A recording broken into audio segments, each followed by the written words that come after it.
I changed the name of my talk at the last minute from medical marijuana to medical cannabis because we're going to talk mainly about cannabis, which is a plant that has molecules in it that we use as medicine and for recreation. And marijuana is only one type of cannabis. So the main topic is really cannabis. There's other forms of cannabis, for example, hemp.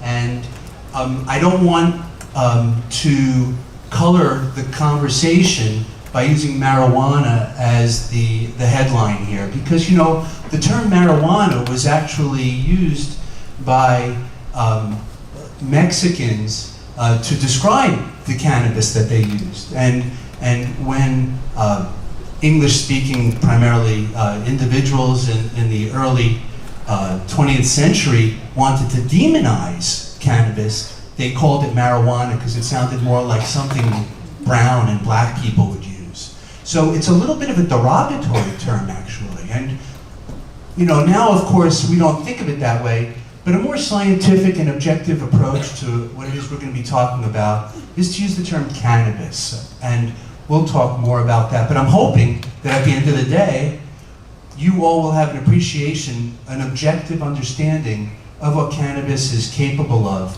to improve health and wellness for all of us and our families. This is the lexicon, and I'm not going to go through all these words right now, but I've always said that anybody can become a doctor if you just learn the words. It's really all about just learning the vocabulary. If you know what words a particular industry uses, chances are you can fake it till you make it. You just have to know the words. So we're going to be talking a lot about definitions, starting with cannabis and marijuana, and we'll be talking more about that so that you and whoever else is interested in having a discussion about this can talk intelligently about it. Not only is there a need to learn the proper information, but there's a need to get rid of misinformation. So we're going to go through a lot of words and definitions so that you can understand exactly what it is we need to talk about and understand. Yeah, that's a lot of words. Okay, so history first, just to give you a perspective. This, of course, is a slide none of you can read from where you're sitting. That's okay. That's not my intent.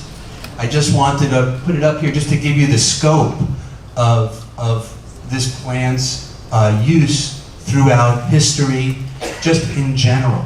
And if you can see up here, of course, this laser pointer doesn't show up on the other screens.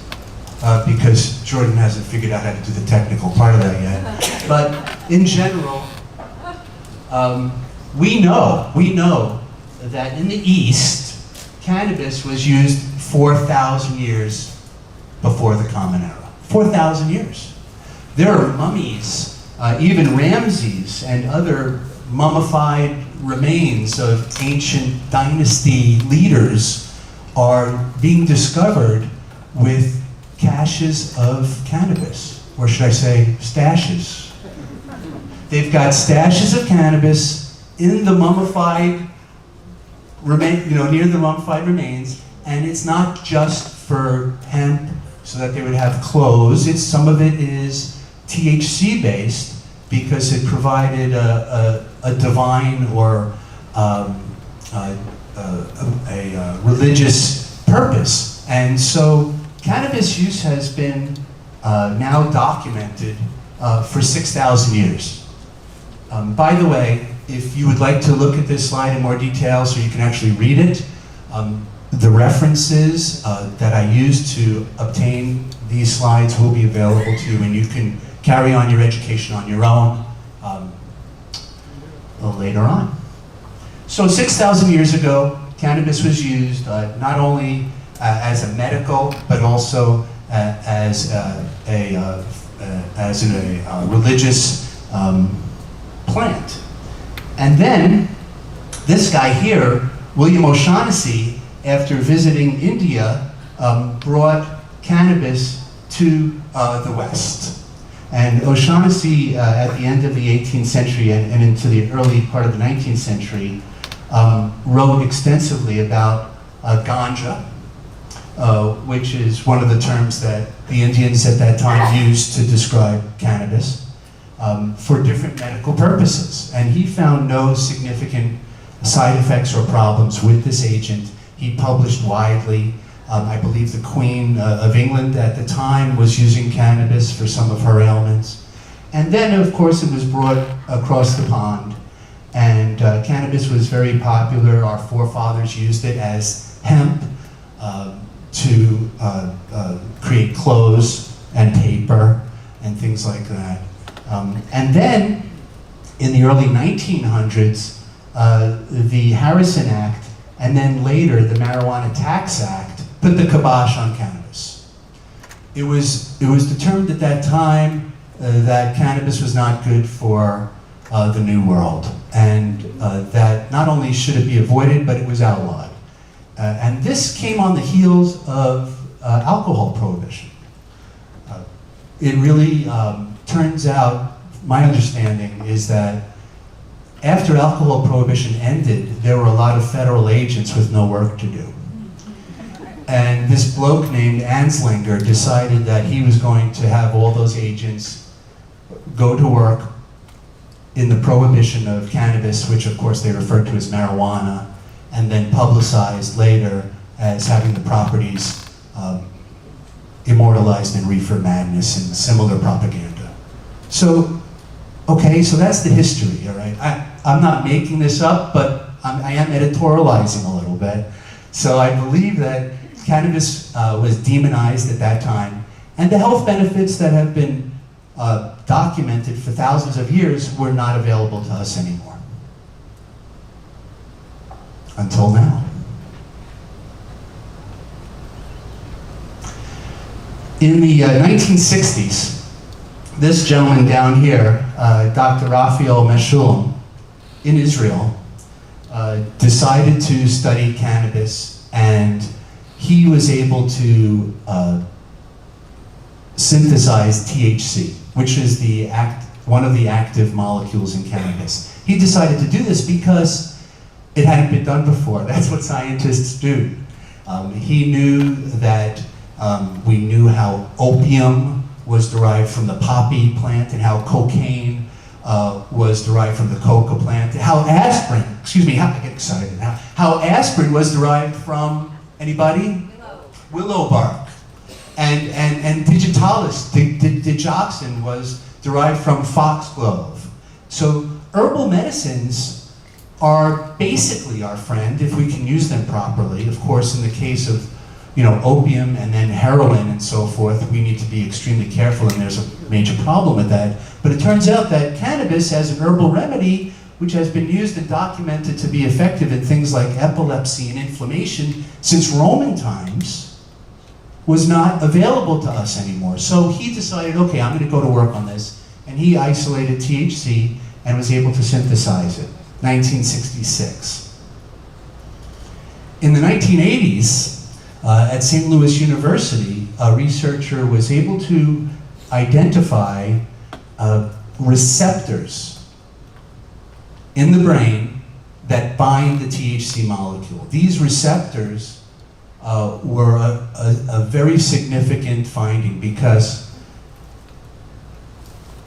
not only did we then understand that these plant molecules from cannabis bound to the brain, but importantly, what were those receptors doing there?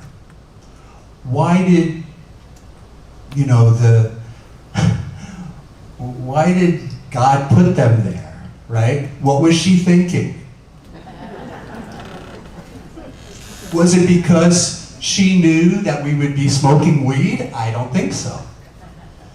So what happened then was that in the 1990s, the search for a molecule that we had in our own bodies that would bind that receptor resulted in the discovery, again, with Dr. Mechoulam and his team in Israel, the discovery of molecules in our own brains and bodies that bind the cannabis receptor. So, that molecule that they discovered, one of them they called anandamide, which is Sanskrit for bliss, because arachidonyl ethanolamide was too complicated to say, so they called it anandamide.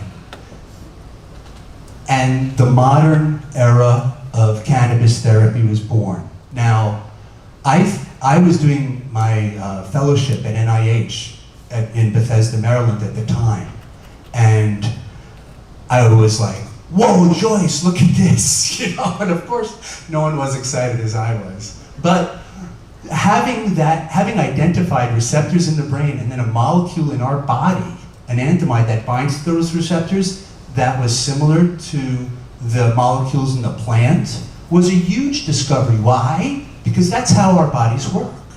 Our bodies work by neurotransmitters and other molecules, chemicals, that bind to stuff, right? So that's how the body works. It works by molecules or chemicals binding to receptor sites and causing some biological response. That is how we work. You can't move if your acetylcholine chemical doesn't bind to the receptor on the muscle membrane. You're paralyzed. That's what happens when you get Botox. You look good, but you can't move. All right, so I'm gonna carry on here. Not that I haven't been carrying on so far. Okay, so this is probably the most important slide. This is Dr. Schering, I believe is his name, Richard Schering from Harvard in 1971.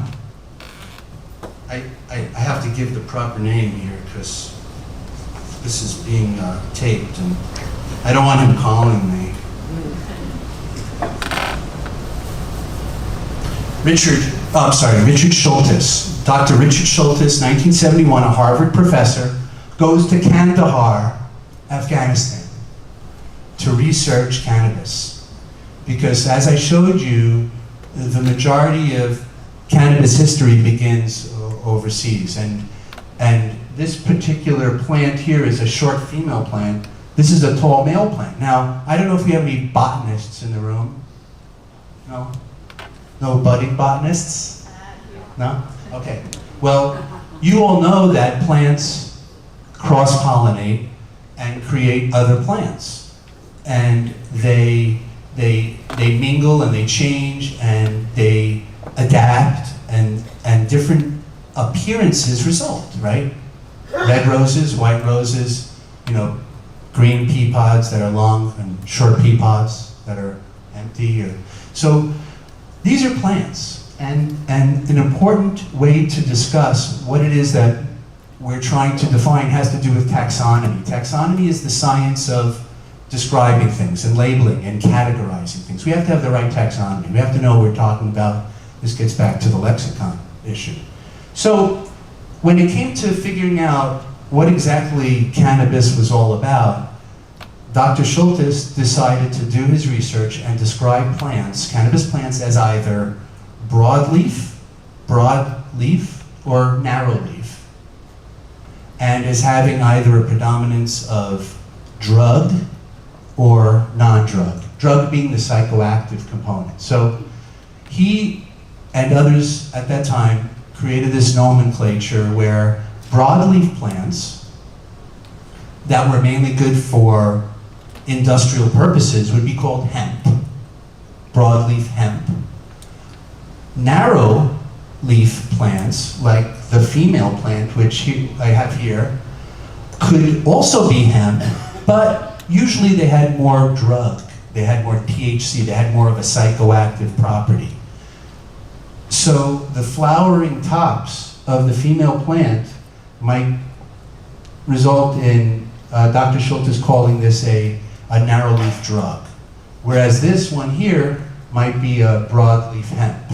But it's all cannabis to me, right? Potato. That's the structure of cannabis plants. It could be hemp, it could be drug, for example, marijuana. It could be broadleaf, it could be narrowleaf. Nowadays, we have a broad categorization where we refer to broadleaf plants as indica, cannabis indica. And the narrowleaf plants are often referred to as sativa, but it doesn't have to be that way. If you talk to other people in this field, they argue all the time about the genomics of these plants, where they came from and what they do.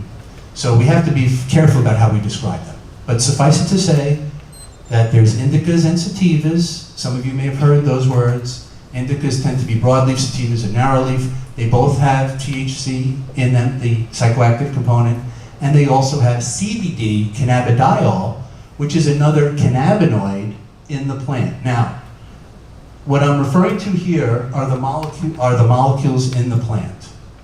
Now, molecules are collections of elements. Molecules are biologically active for the purposes of what we're talking about here. Biologically active chemicals that work in the body. These molecules have been identified originally by Dr. Mechelon as being either psychoactive or creating a high or a low or all different things, or perhaps less psychoactive. Cannabidiol can also work on mood. It's good for reducing anxiety, for example. And these are molecules, THC and cannabidiol, these are molecules which we call cannabinoids because they live in the cannabis plant. They're cannabinoids. This one here, this anandamide right here, is the bliss molecule, arachidonyl ethanolamide. And this molecule is found where? Where? In your brain, that's right. This molecule anandamide is found in your brain. It's inside. And the preface or the prefix rather, that we use for inside is endo, E-N-D-O. So this is an endocannabinoid because it's a cannabinoid that comes from inside our bodies. It's endo, it's us, endocannabinoid.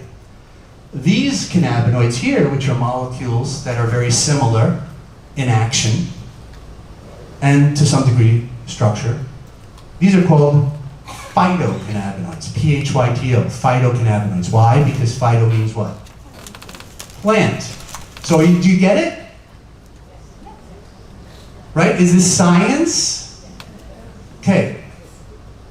Can you say that with me? Science? Science. Science. Science. Now when I go like that, you guys say science. Science. This is real science.